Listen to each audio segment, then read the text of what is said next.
Well, hello everyone. Welcome to the Father's house.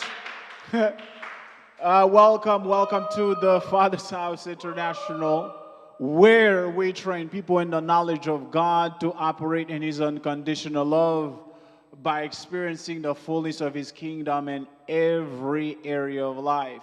The goal of life is for us to represent our Father. The goal, the purpose of human being on earth is to reflect their spiritual father. We are here to represent him, to glorify him. And this is why you are here watching us tonight, a deeper service, deeper talk. Here we call it deeper is, we believe the deeper your roots are, the stronger you are, the taller you are, the more stable you are, the deeper you are in God, the more you can reflect Him. And this is why, JT, we are here tonight. Yes, sir. Yes, sir. Yeah, What's up? What's yeah. up? What's up? You know JT already. You know myself. You've seen us here many times. So it is another opportunity for us to be here, my brother. Yes, sir. I appreciate you for having me on too. Like, for real. Yeah, man. So tonight, again, we are here on the subject, walking in the realms of the Spirit. JT, so far, what is your thought on this subject so far? This is going to be our fourth episode on this series. What is your thought so far on this one? It's powerful because especially as like Christians trying to grow, this is one of the things that we struggle with a lot. And I think that trying to grow, you have to understand what is the spirit, what is your flesh, how can you walk in your spirit, and how can you avoid walking in the flesh? You know what I mean? Yeah. So I think that things like this is very important, and especially for our audience and stuff like that. So Yeah.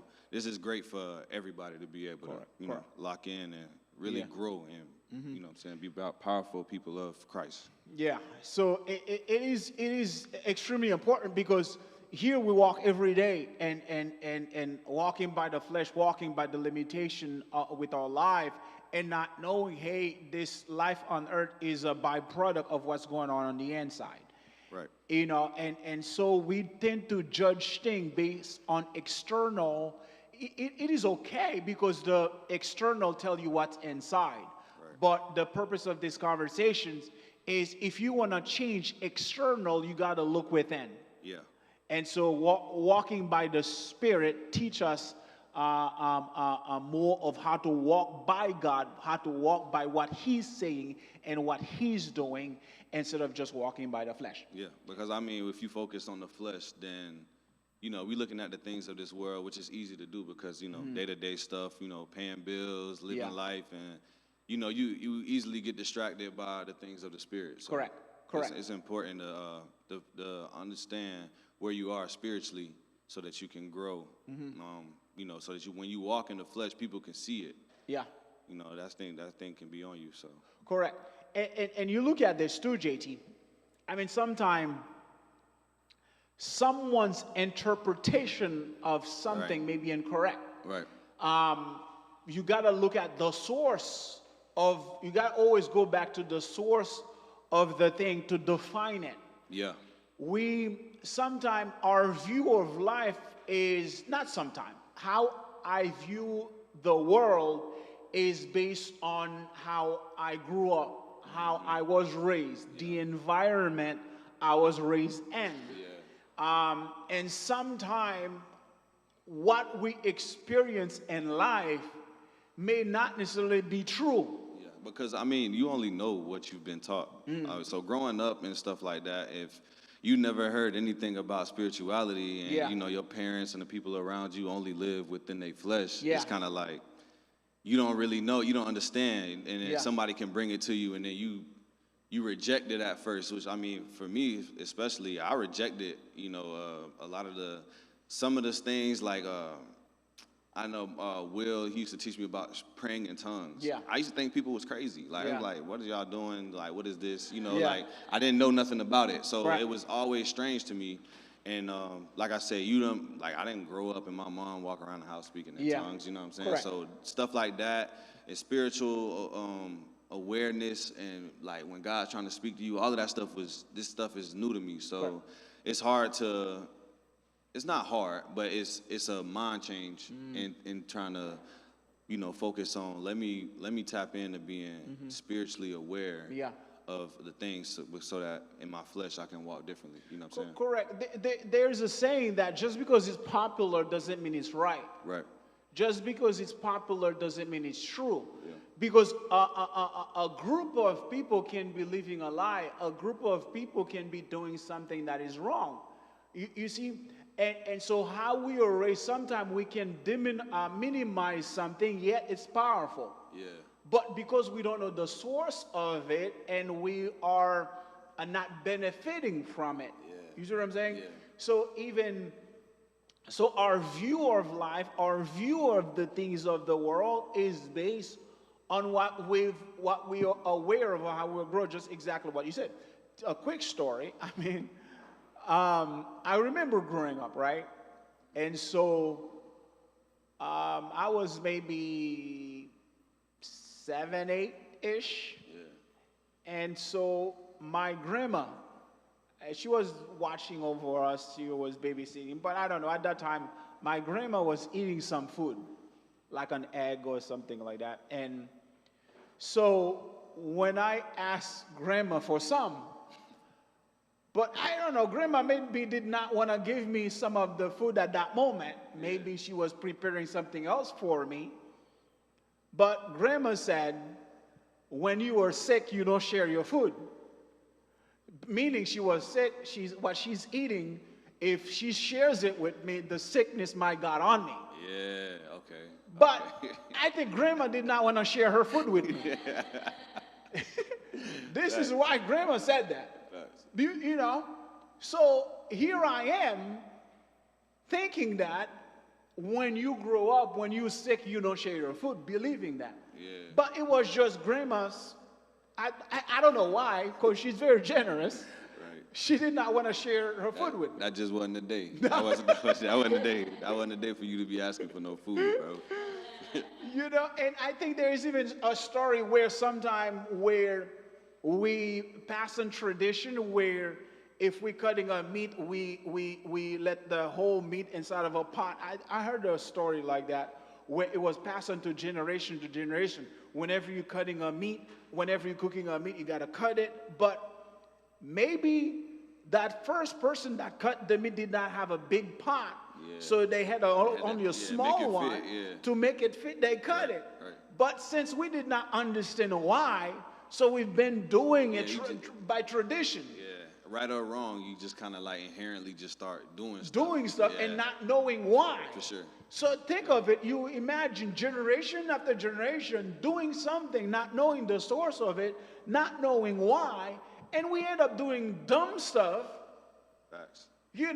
Now you have the option to have bigger pots, so you don't need to cut it. Maybe you can cook it whole. Yeah. You see what I'm saying? So imagine me with the not sharing food when you're sick and believing that. Yeah. And listen, if I never knew the truth, never thought about it, and I would pass it on to my kids, and that's why we have so many different beliefs that has nothing to do with God. Yep. You see what I'm saying? Yeah, we inherently, we form bad practices within ourselves because of what we've seen growing up. So, and then these things hinder us and we don't understand why. And we fighting against something that we don't know. So when you trying to learn something or you trying to grow and you make that decision that I want to be a better person or I want to be better than I was, it's like you have to unlearn certain traits and certain things to be a better person.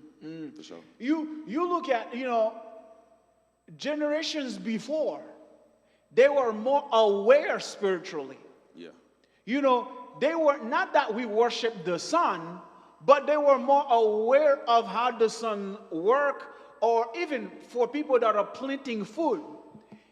The moon has something to do with plants. Yeah. I remember back in Haiti when they were growing plantain. I don't know, it's like plantain is like bananas, bananas, correct. There is a time of the day or there is a position of the moon you would need to plant certain fruit. And so they would produce based on the position of the moon, based on the position of the sun. But as we are growing into being a culture like this, we get away from these things. We forget the laws of the land. Right. We forget the spiritual laws that are functioning. And so we are malfunctioning with simple stuff that we used to know. What happened is we are growing from what is spirituality. We were growing from life. And so all these things are being passed on, and we're no longer spiritual. Yeah, and I think that like picking up certain things from past generations and stuff might not necessarily be bad, but to have an understanding to know why you do that thing is what really is going to be important for your growth. Because if you're doing something, it could be good. Like, we could be fasting. My grandma fast. I fast all the time. Yeah. But if you don't understand why you're fasting, then you're just doing something. You don't really grow from that. Correct. You're just doing it because you've seen somebody else do it. So. And that's the purpose of these conversations right now. Yeah. It's not just to be spiritual, because you can be in all kind of cult and being spiritual. It's not just that. Now, to be walking where Jesus is walking, to be walking the realms of heaven, because like we said in the previous episode, the spiritual world is a world of itself. Just like our world that we live in, you have good people, you have bad people in it. In our world today, you have many countries. In our world today, you have the White House. Not everybody have access to the White House. Well, everybody can have access to the White House, but not everybody go to the White House like that. There are principles to get to the White House. Are you with me on this? So here, heaven, where heaven is, even though you have the spiritual world and you have heaven, different realms, like we talked, like what we said. I'm walking in the realms of the spirit. There are multiple realms. There are multiple dimensions. We spoke about that. Right now, how can we walk in the realm of the spirit where Jesus is? And so last week, of course, we started with, who did we start with? Brother Eddie first, then Woody, then it was Shelson, right?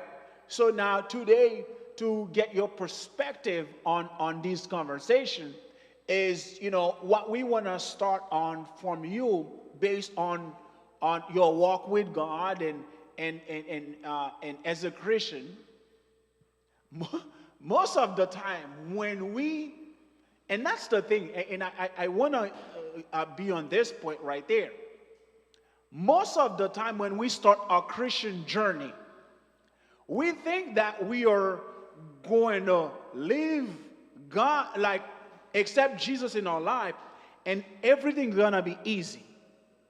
Facts. We're struggling, and now we're coming to Jesus Christ, everything's going to be easy. But no, the difference is going to be now. There's going to be a fight between the flesh and the spirit. And then you don't really know what that fight consists of, based off of the person that you are or what the things that you've been doing. Because when you have to fight and that thing comes and you start facing certain things after you know what I'm saying, you choose Christ, it's like, bro, why am I going through this? I never had to deal with this. I never had to fight against this. I never had to do anything. And then now it's like, it seemed like every time I try to do something right, I'm faced with 10 things wrong. And it's like, okay. And if you don't understand these things, if you don't have any foundation and you just kind of like, well, I'm just going to be with Jesus because I see that that's what my friends doing, it's kind of like you don't know what you're fighting against, and it's hard. That is correct. Because what happened when we begin this journey, now there's a difference between walking in the spirit and walking in the flesh. Because at first, you just do whatever you feel like. Right. And you don't, the devil leave you alone, boy. Like, you just do whatever you want and correct. You good. Like, there's no fight. Yeah. Because right now, if you see a woman pass by, if you want to talk to her, you go and do your thing. Facts. There's no, hey, well, what's going on now? What you doing, sugar? You see what I'm saying? So here we go. Now there's no fight for that. You see the person, you go ahead and do your thing. There is no resistance. The same way. You think you can walk out. You've been in high school since 10 years ago, and you used to run track, you used to play basketball, you used to do all these great things. And 10 years pass by, mind you now, and you still think you can do those things. I still can strap my cleats up. I ain't gonna lie to you. I ain't lost it. Yeah. And so now when you finally go and try to play basketball, try to run track, man, I know some people in this room that used to play basketball, they used to run track, they used to do all of that.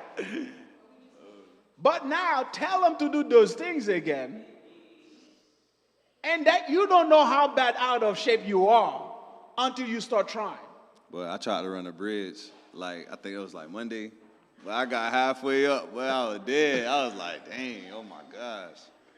You realize how bad it was. So what happened is you don't know how bad in shape you are until you start pushing. Yeah. And so in this journey, when you start with Christ, you think it's an easy journey. Now you have to resist the flesh. And sometimes we tend to give up. Yeah. It's because now when you are trying, and that's when things are becoming harder. Right. And now, in this first, think about when you first starting to get serious with God. What was the difference for you? What was the experience for you? Or how was it for you when you were trying to live by what God said and what your old flesh was saying? How could you go through that fight with us on how it was for you, especially you saw the issues and you know what, I want to serve God, I want to give him my 100%. How was that for you in order to maintain? Well, first of all, I'm still fighting.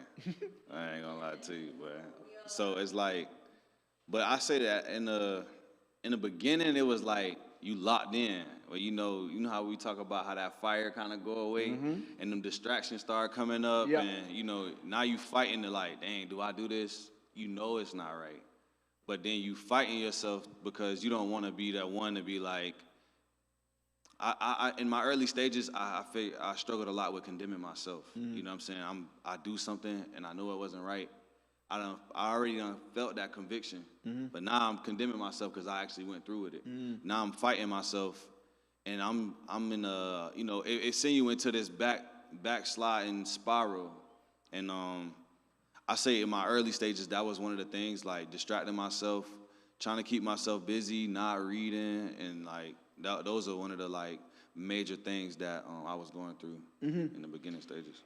And a lot of you can experience, for those of you watching, and again, if you're watching and you haven't shared, subscribe, please do so. That way we keep the algorithm, keep it going. So, so here with that, in the beginning, and sometimes we accept Jesus, we see what He's done for us, we on fire. And so we are willing to talk with everyone, and all that is great. But we start getting back or minimize, or even our speed start decreasing as we are getting pushed back. As we are getting the no's, as we are getting the rudeness from people in church, as we are seeing people as who they are. When at first, my goodness, man, I got this man in the church, man, I want to be just like him. I want to be on fire like him. I want to be on fire like her. And then when you start getting close and you see, hey, she was a witch in the church. She lied about people, and really, that's people in church. Now you start seeing people, you start seeing their weaknesses. Yeah. But you thought they were supermen. and your goal was trying to be like them. Yeah. And you see that they are fighting too. Yeah. But why is everybody fighting in church? Why all these fights? There must not be a God. Nah, it's just everybody gotta. This is one of the things that I struggle with too, because I would see somebody. I watched Pastor Weslee before I became a member. I'm like, well, that boy right there, like, I'm trying to get like that. Or I see Will teach me some stuff in the Bible, and I'm like, bro, I got to get on his level. But the more you mature, you realize, like, I just got to be a better version of myself.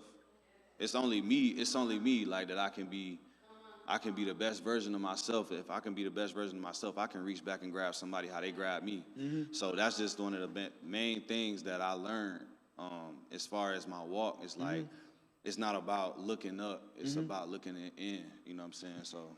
And all, because sometimes you may pass somebody that you are looking up to, and you think you arrive. Yeah. Comparing with, you compare to see, like, if you're lacking, you compare to go higher. And this is why they always recommend, any world-class leader always recommend you hang around people that know more than you, that make more money than you.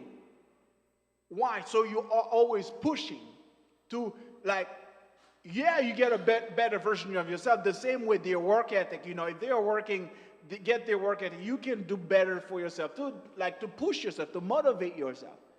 And so in this journey, the reason I want to bring this up as far as when you are beginning with this walk, and there's a danger there, because we get so fire without any control. We get so on fire and not having the not just the tenacity, but the consistency to remain. Because if you get on fire, like, the fire is so great, and then the fire die. But we need for you to maintain the fire, to remain in a system that's slowly decreasing, not just push, and then nothing else to keep it. Yeah. Women hate that. When the men on fire in the beginning and then die quick, they hate that. Are you with me on that? We would rather. I'm saying, like, married woman, right? You hate that. Like, start hot, get you ready, and then die. Like, so, but anyway, the thing, we want consistency in those things. Rather you start slow and then, continue get higher. But the idea, are you with me? Like, why are you getting uncomfortable? Stay where we are, okay? Are you with me? Where you going? Stay right here with us, okay? All right. So the consistency is what we need. Not just get on fire and then die. No. So you gotta be careful how much you, like, the energy. Can you maintain it?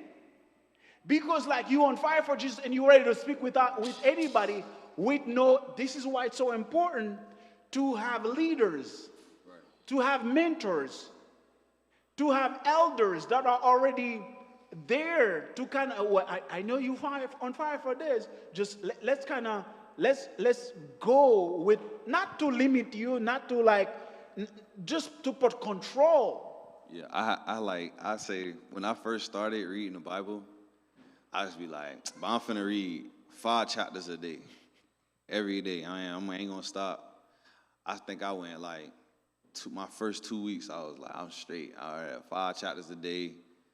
And then I got to, like, I think I got all the way to, like, 1 Kings, and I was like, bro, I don't want to read no more. Bro. I don't want to read no more. I don't care. Like, I had to figure out, like, and Will would be like, bro, you read? I was like, nah, I ain't read nothing, boy. Like, I'm just trying to chill. I'm not trying to read. And it's like, you fight with yourself. I had to figure out different ways, like, if I could do something quick, if I could just read, like, okay, let me just read this chapter, or let me read, if I'm in 1 Kings, let me read that first chapter of 1 Kings. Mm-hmm. And then I could be cool. Like, I could read that, and I can marinate on it. I could go back and read it again if I didn't get something. Mm-hmm.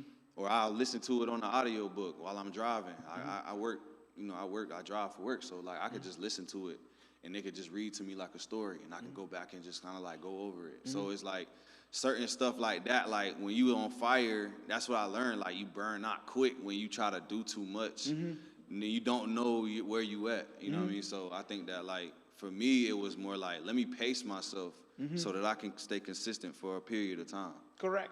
And the purpose of a mentor is to take that fire, is to take that power to direct it in the right direction. Yeah. It's not saying for it to die, but let's take that power you have, that fire you have, let's direct it in the right direction to continue. That's the purpose of mentorship. And that's the purpose, like when we talk about the Father's House International, to train people in the knowledge of God, what is that training for? So that fire you have never to die, to remain, and to get stronger and stronger and stronger every day. Are you with me on this?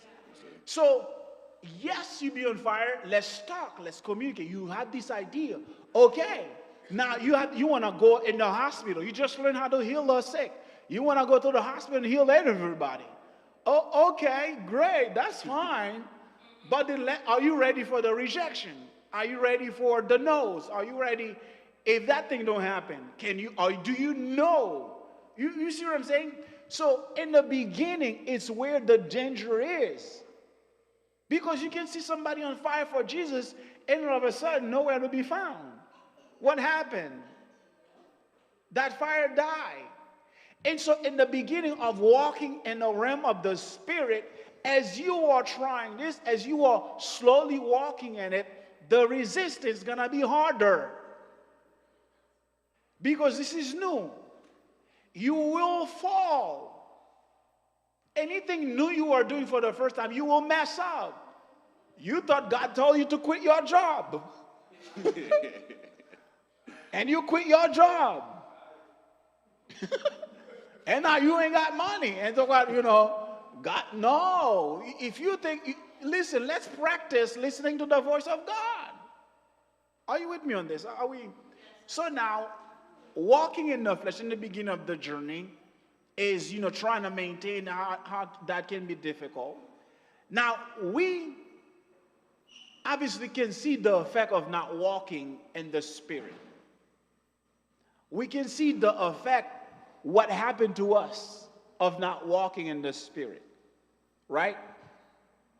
To you, or what you've seen in your eyes, what are what are the results that you've seen in your world when we are not walking in the Spirit? Confusion and chaos. I think, like, especially in my life, from what I've seen, walking by the flesh, it just always end up being like for your own selfish desires. Like, so a lot of the things that I've learned as far as being a person who can walk in the flesh, and I done walked in the flesh for some years. Man, it's good, like, everything cool, but it's mostly about your own selfish desires or what you see everybody else doing, and it's kind of fitting in, and just, all I see is confusion and chaos. You know what I'm saying? And if you're not confused, you're chaotic, and you're living in a bad and crazy environment. So that's one of the two things that I've seen as far as walking in the flesh. Confusion and chaos. Even in the Bible, like if you think about Abraham, when you think about walking in the flesh, Abraham and God promised Abraham a story. A nation. He promised him a nation. And him and Sarah had a bright idea to bring Hagar into it and walk by their flesh to create Ishmael. And then when that happened, now you got chaos between Hagar and Sarah. And then, or you got like David. David was a warrior. You know what I'm saying? David was he one of God's strongest warriors, killing Goliath when he walking in the Spirit. Then he turned around and like when he go and he like, man, y'all got it this time, I'm gonna stay in my kingdom. Then you see Bathsheba, it's like, now he walking in his flesh. It turns into chaos and confusion. So I think that like even in the Bible it show you walking in the flesh really get you. The story of Abraham, what happened? Sarah trying to help God, accomplishing a promise. He said to you, you can't believe God. You are looking at the flesh to see how it's not going to happen, how you are not going to make it, how you are not going to pass the test, how you are not going to have that business, even though God promised you. He confirmed it. You asked for a sign, and he gave you a sign. You saw it in vision so many times. You dreamed about it so many times. And sermons, you hear it all the time. Yet you still don't believe God. You're still trying to make it happen on your own. It's like a manufactured purpose. You know what I'm saying? Like, it's really you trying to create. God might tell you something, and since you don't see it in the physical, you trying to manufacture it in a way that you can make it work in your own eyes, and you trying to make it happen that way instead of like how God said. Because whatever God said, it sound impossible. Like, you know, Sarah was like 80, 90 years old. You talking about, I'm finna have a baby, like, it's just not happening. You know what I mean? So they like, maybe he meant this, you know what I mean? So now they trying to manufacture it in their own eyes in that way. So I think that that's important. When God promised you something, it's the faith that will get you past that to be able to walk in that spirit. Because it's not just getting there, it's maintaining it. Because if you manufacture it yourself to get there, you're going to have to continue to create the energy to keep it. Yes, sir. Because sometimes we lie to get a job and don't trust God.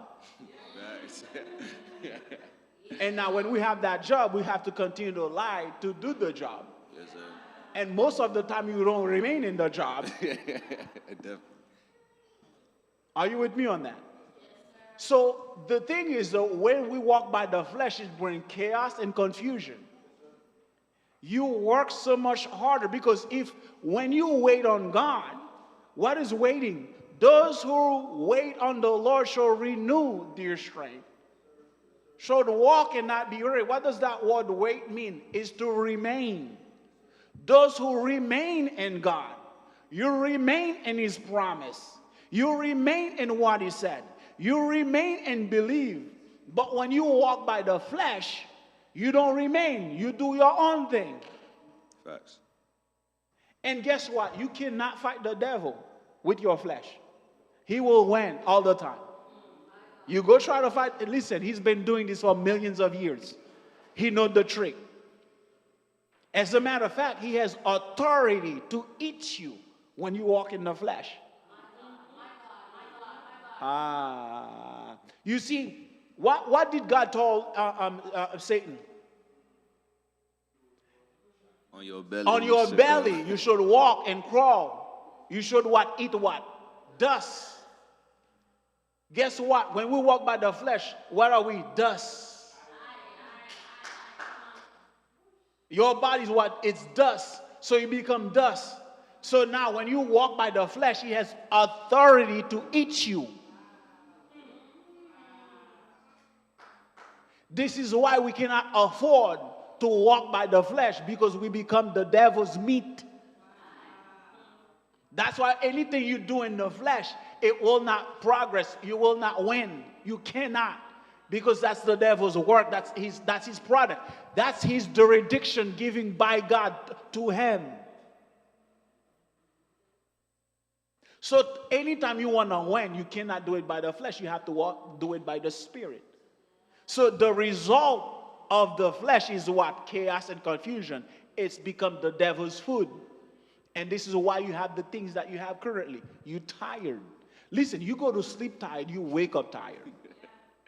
Yeah. When you first wake up, man, guess what? You remember what happened yesterday that was wrong. Yeah. I can't believe she did that. I can't believe he did that. And you wake up mad. You're just waking up to brush your teeth. The first thing you wake up mad. You understand what I'm saying? So here, what? You're walking by the flesh. Well, I don't know how we're going to make it. I don't know, like now you start doing things to try to come up with the money. That's where the betting come in play. I don't know why I'm always bringing this up, but you know, you trying to come up with that money. You don't see how it's gonna happen, man. If I pay that 20, if I win this one, man, that's it. And you what? You trying to make it on your own, Abraham? Are you with me on this? So, and every time to this day, Ishmael and Isaac is fighting. The fight that are happening in the Middle East, guess who? There's two people fighting. Israel and Islam, what they're fighting right now. Every time. For something when you do walk by the flesh. We can't afford to walk by the flesh. We cannot. Listen, look at your life. When you walk by the flesh, it's like trying to catch wind, carry water in your pocket. It's like, okay, you ever got, you know, you're a mechanic, you know, you're probably not so moved by cars like that. You save that money, man, once I have this car, this is going to be it. I have that car. And when you have the car, that thing you are looking for, it's good. You know, it's fine in the car.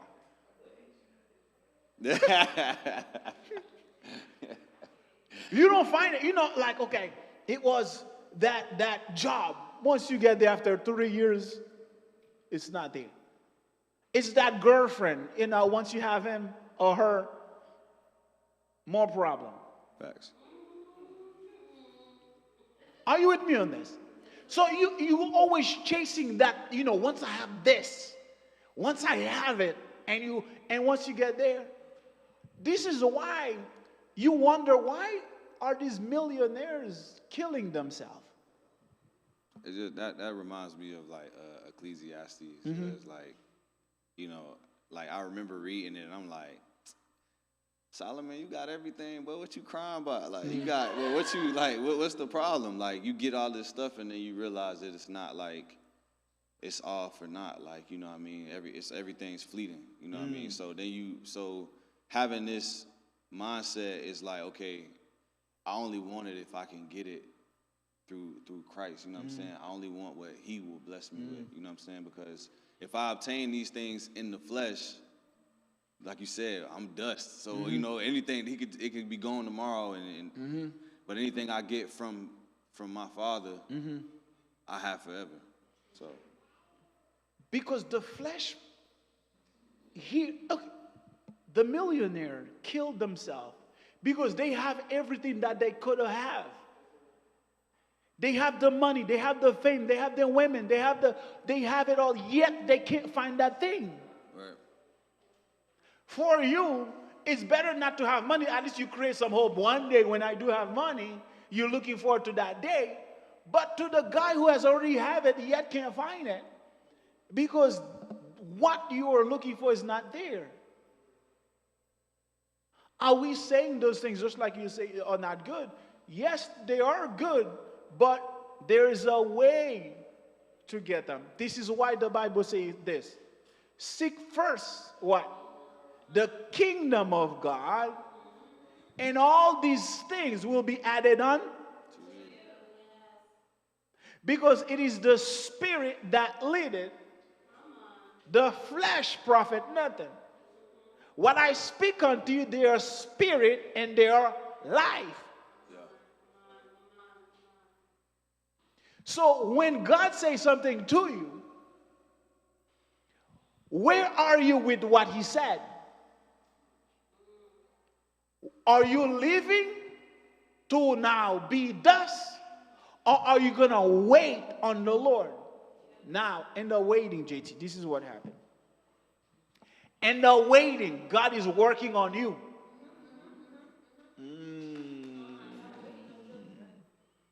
In the waiting, He's building something on you. Okay, you want that marriage. Okay, that's fine. You want that man, that's fine. But can you handle that man? Because if He was to bless you with it right now, it would destroy you. You will destroy you. You want that business. Can you handle that business? You want that position. Can you handle that position? You want to be on the spotlight. Okay. All the cameras going to be on you now. They're going to zoom in now. They're going to see everything now. Are you ready for them to see everything? Are you? So those are the things now. Before he put you on the spotlight, he has to prepare you, clean you up to get you there. Are you with me on this? So if you are not ready to get there, listen, God not want to promote you yet. It's for your own benefit. And so he wants you to remain. JT, when we first start with God, our confidence is in the flesh. When we begin all our life, what we said when we're growing up is we know to do this, we know to do that. Entire confidence is your education. Like, okay, you play football, you work out and everything. And, you know, for those of us who's been working out for a long time and you tend to have confidence in your body, you know? Yeah. If you haven't working out for 2-3 weeks, you start feeling, oh, man, I don't know, man. Yeah, I don't want to take my shirt off, man, and everything, you know. You feel skinny, you feel all of that. So there's not that much confidence anymore. But then when you start working out, then you know, okay. But what happened? Your confidence become in your body, not in the spirit of God. Yes, sir. Yes, sir. So, and whether your money, you work, you good, the way you talk with people, like, you know, the guys, you know, whenever you say something, you know how to get the ladies to smile, blah, blah, blah. So your confidence is in that.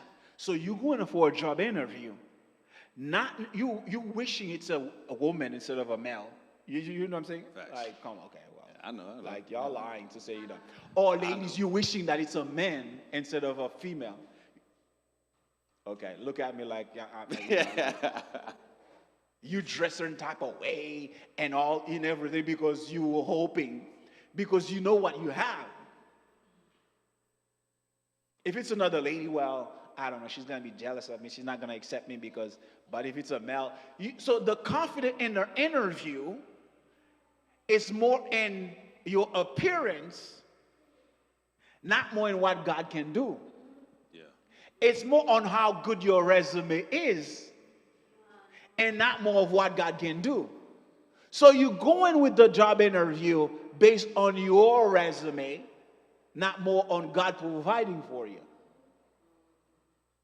So what he's doing in the beginning of our life is to remove the confidence in self. And that's where we lose it. Everything that you could count on that is not on God, his work is to be able to get you, because where he's taking you is so much bigger. Yeah. And so he wants you to remain so that way you can become a spirit man. Everything you do become by the Spirit. Everything you produce is by the Spirit. Everything you say is by the Spirit. It's like being like ultra dependent. It's like almost needy, like just being a need. Like I hear Pastor Philip Anthony Mitchell's always say, like, I'm needy. Like I need him more than anything. In every aspect of my life, I need him. So I think that like growing, you realize how much you can't do without him. You know what I mean? And that's one of the biggest lessons that you learn, because, you know, you thinking like, well, I'm gonna have the money to do this based off of this and that, and, you know, especially if you're like a black and white person, where it's like, well, I'm gonna have this already, I'm gonna have this, and I'm gonna have this situated, and then you get your check and your money already gone. It's like, what did I do? Like, where my money just go? But it's because you focusing on what is in the physical and not in the spirit. What God can do for you is he makes something happen. It's kind of like, I got a story. Good. So in high school, I was like, my senior year, I wanted to play college football. Yeah. I ain't had no offers, but I wanted to play Division I football. And like, this my senior year coming in. Me and all my homeboys, we had no offers for real. We had no offers. Like, I think I had like a D3 school before the school season started. I don't even think I had that. And then after the season started, after the season ended, we still ain't have nowhere to play, and it was like, man, I ain't going nowhere. Through my own ability, I was sending my film out to all of these people, but God had somewhere for me to go already. You know what I'm saying? So, like, just in that aspect, it was like, in my flesh, I'm thinking, like, what can I do when there was nothing that I could do? I got a random call from a coach that somebody else used to watch me work out by myself, Coach Tree. He used to watch me work out by myself with nobody, and he made a call to somebody and say, I got this receiver over here. Something that I didn't even know was going on. I just got a random call from somebody. And I had an offer at that point, but I wanted to play Division I football. So I had a random call from a coach, Coach Davis, and he called me and he was like, hey, like, can you dunk a basketball? And I'm thinking, like, bro, I play football. Like, what are you talking about? But that experience was the best thing that ever happened to me, because I never forget the moment I felt like, dang, this was literally nothing I could have did to deserve or earn this. You know, it was just somebody that seen and looked out for me. And it was like a spiritual, it felt like a spiritual moment, because nobody else had ever, like, everything I had done up to that point was based off of me. So.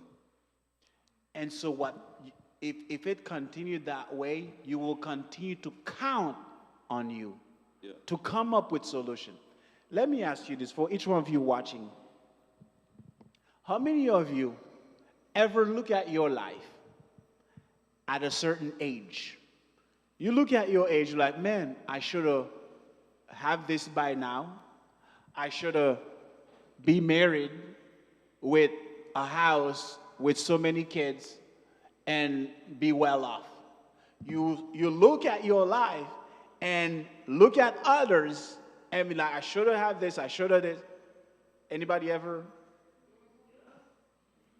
You're like, where is my life? What happened? You look at you. How come I did not accomplish? How come I? Have you ever asked God, is this you?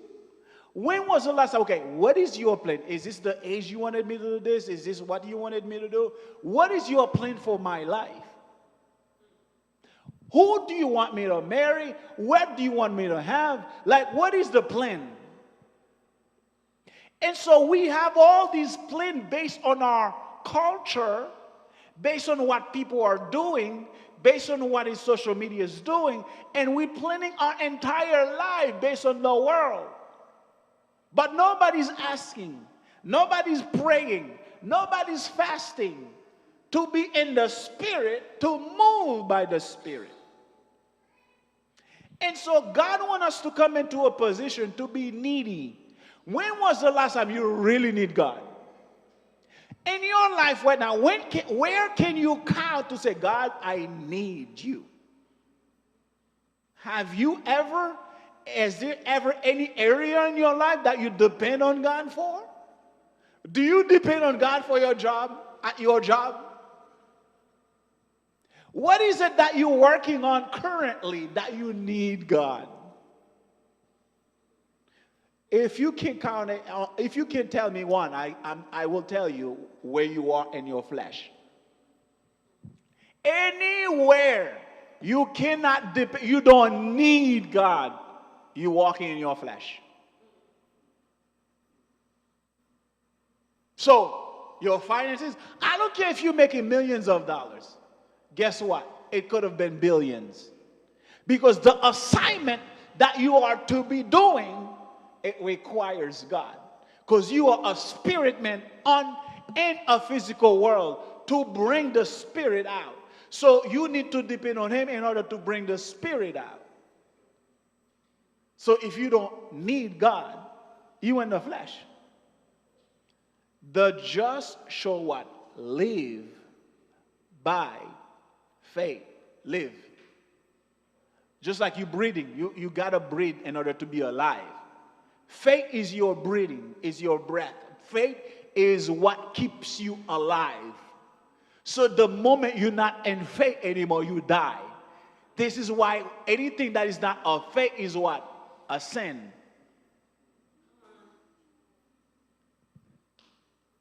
Anything that is not of faith is what? Sin. So sin is not just the fornication. Sin is not just the lying. Sin, anything where you're not believing God. Anything where you're not depending on God.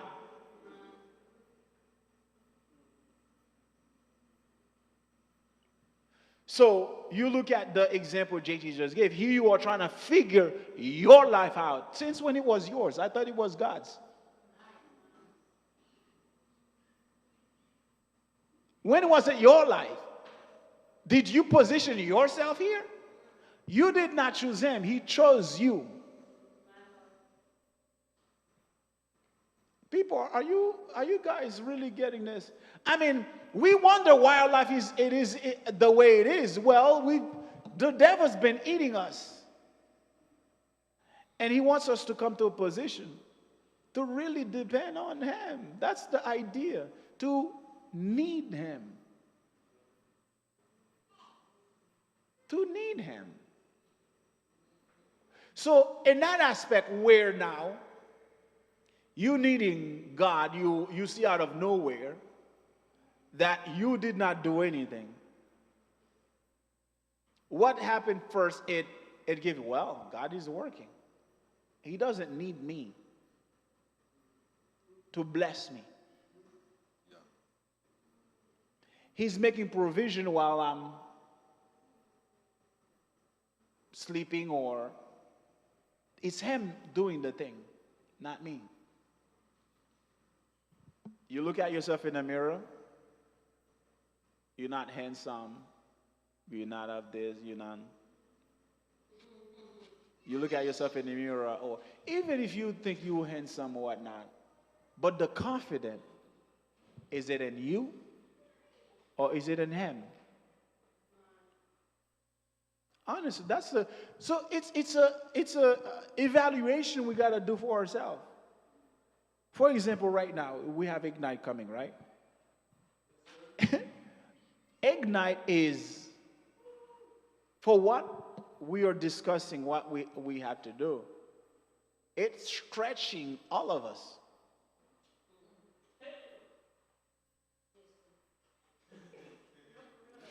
Yeah, I think like when you walking in the spirit too, one of the things is people that walk in flesh think you are crazy. They think you're delusional. Like they don't understand what you're talking about. And when God gives you a plan and it sounds outrageous and impossible to complete, you have to understand that the people that walk by flesh don't live in the spirit realm, so they don't understand. So when you blow up and it's like, how did he do that? It was not me. It was God. It was the Father. So. And sometimes they think you're foolish to get that result. And this is why, the most people that fight the things of God are people in church.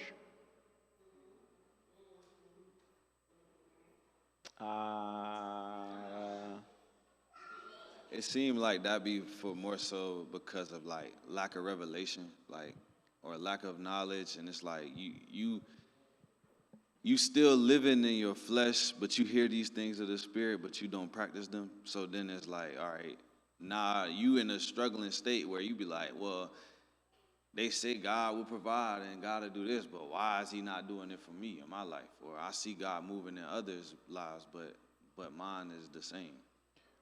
One thing though, JT, you got people serving God, but the confidence is in themselves. Yeah. That they are fasting. So God's going to answer them because they fast. They're praying. God's going to answer them because they pray. Yeah.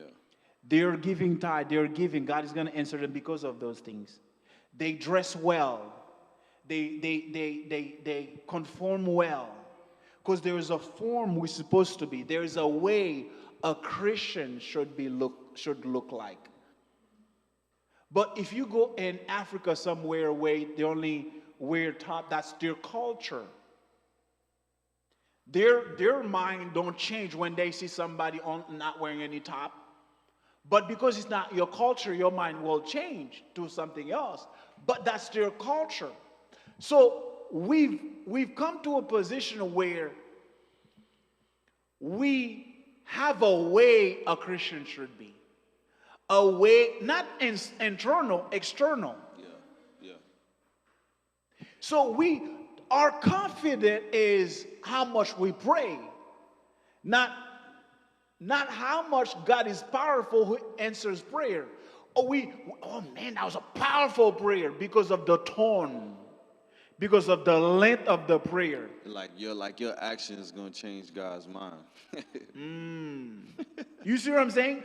All those things the confidence is. So when they look at you, you don't fast as much. Yeah. You don't pray as much.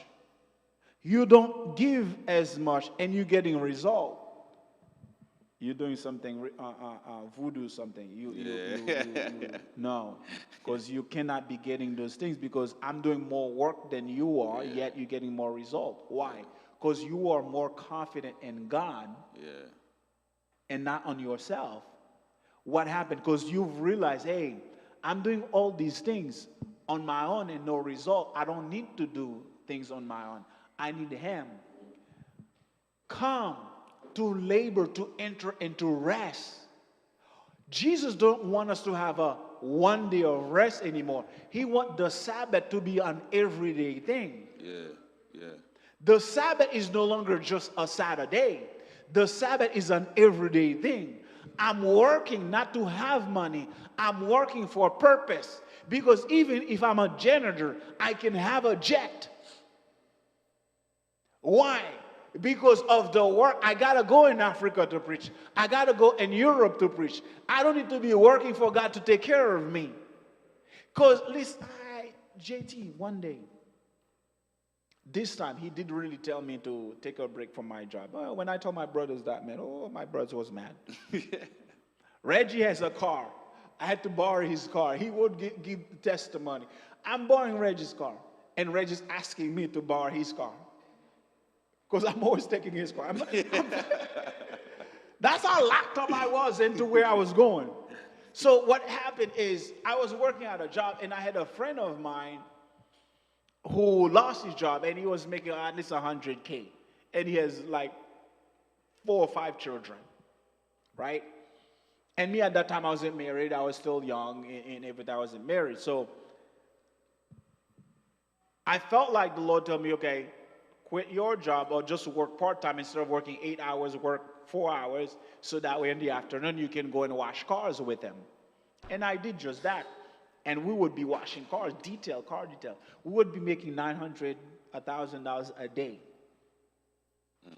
I was told not to get a dime. I didn't get one dime from him. And many times, I would be washing cars. This man talking on his phone and everything. I'm mad. And for those of you who knows, if you look at engagement pictures, man, I was so dark. Because of that, what happened is I'm like, God, how am I gonna? I'm promising Lud $20,000 for the marriage and everything, yet I'm not working. And I'm like, then, and I was complaining to God. And he was like, Wes, man, I don't need you to work for me to take care of you, man. You are my son. I have legions of angels to work for me. I don't need you to work. Man, I was like, dude, I cry, man. Oh, I cry.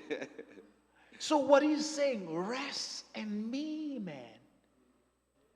Your job is to rest in me. Let me take care of you. The idea we're trying to do life. We are not called a human doing. We are called a human being. To be in God, to rest in Him. Jesus is our rest. You know, when you rest in God, you produce more. Because you no longer do it in the flesh, you're doing it by the Spirit. So, this walking in the Spirit, JT, and everyone watching here is to no longer moving by your knowledge. Everything you're about to do, what the Bible say, acknowledge, do not lean into your own understanding, in all your ways acknowledge him, and he will direct your path. Be aware what you are about to do. What is he saying? And what is he saying right now with your life? You don't know? Well, you should know. Now you go and read the Bible to be aware of what he was saying, not to make a move.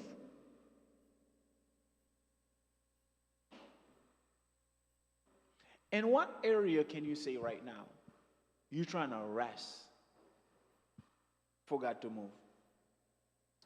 I say right now in my life, one of the things that I'm like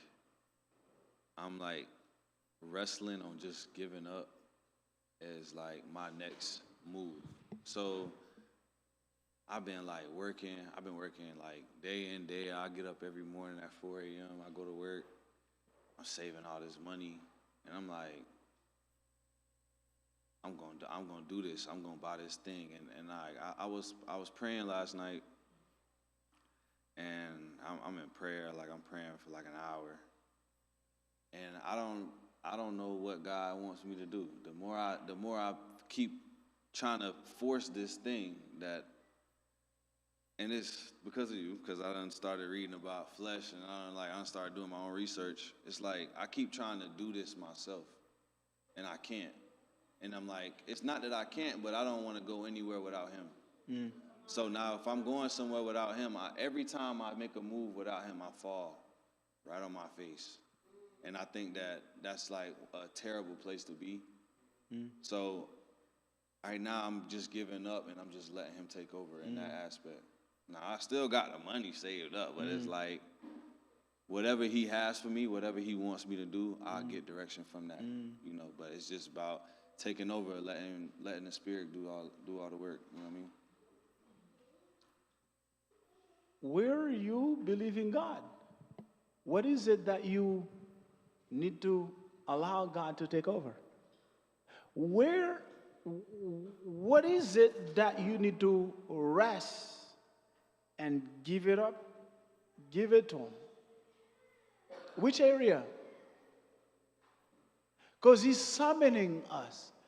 Let me have it. Let me have that fear, and I'll give you love. Fear of tomorrow. Fear of not being successful. Fear of not making it. Fear of, give it to me. Guys, this is what our Father is for. That's what he's calling us for. And walking in the realms of the Spirit is a total dependency on him. Total dependency, like, God, my life is no longer mine. It's yours. Have your ways. Have your ways in my family. I'm believing for this thing. I know nothing that I do will make it happen, but you can make it.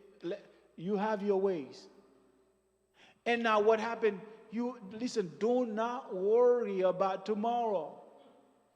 If the birds I can take care of, how much more of you? You are more important than the birds. You are my son. You are my daughter. Let me be a good father to you. Let it go. This is what walking in the realm of the Spirit is. You know what? If I fall, listen, God, it's on you. Because you've already been trying. You've been trying all your life. Look where it has gotten you. Look where all you're doing. Like now, can you let it go?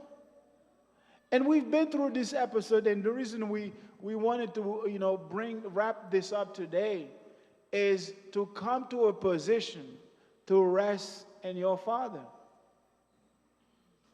And he's calling us to walk at a higher level. You remain in the dust, you will continue to produce nothing. So, people of God, this is a call for you. Let it go. Give it to your Father. Give it. Give it. Don't be Abraham. At that point, let it go. The business, the career, the marriage, the children, every area of your life. He wants you to experience Him. To have a testimony. JT today can say, you know what? Listen, don't try to make it on your own. God will provide. Why? He has a testimony. When I was trying to make it on my own, God had already provided for somebody to call me. So now He has something to talk about. God wants to give you something to talk about. Not just to repeat somebody else's word, but your experience. To know your God. That's what this whole thing is about. All right, so tonight we wanted to bring this up. And so, to finish with to us tonight, JT, what are some words of encouragement, some words you want to tell our audience today before we finish? When you walking in the Spirit, well, let's say just trying to walk in the Spirit is a process. I think we said this maybe the last or the deeper before, but this is not something that you can just do tomorrow, or if you ain't never walked in the Spirit, you're not gonna just completely walk in the Spirit tonight. You know what I'm saying? So it's a process, and just learning and growing, and read the Word of God, learn about Him, be with Him, spend time with Him. You know what I'm saying? And those things will come to you. That's it. Okay. All right. So, guys, listen. We will see you here next week, deeper, 7 o'clock. Tomorrow, today's what? Thursday. Tomorrow, we have prayer night, Combat la Prière, at 7:30. Listen, be here. God is moving through this ministry. Be here tomorrow, 7:30. We will see you next time. Peace be now in Jesus' name. Amen.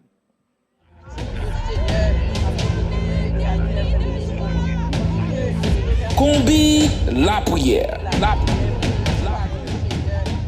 The Father's House, la caille papa, a invité ou dans combi la prière. Chaque dernier vendredi dans mois. Tout corps fait mal, tout le bon corps, dans le nom de Jésus, au nom de Jésus, gagne. Adresse c'est 651 17e Street West, Palmetto, Florida. N'a commencé à 7h30 p.m. Vini. Menez bataille ça pour tout code spirituel qui est petit tout. Famille ou capable casser. Au nom de Jésus, voilà la puissance de Dieu. Go. N'a campé dans la prière et déclaration de guerre. Combi la prière. Chaque dernier vendredi dans mois à 7h30 p.m. Combi